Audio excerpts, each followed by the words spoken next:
Ragazzi, come siete messi? Ok, guarda, io arrivo tra 20 minuti perché ho trovato traffico. Il Gigi dovrebbe arrivare comunque a momenti perché è più avanti di me, mi ha detto. Ah, un'altra cosa.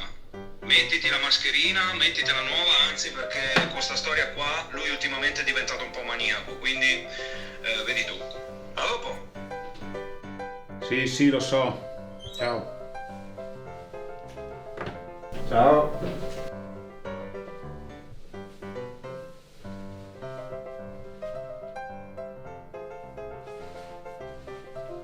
Cioè, io capisco tutto, ma quelle? Queste sono le famose scarpe che respirano?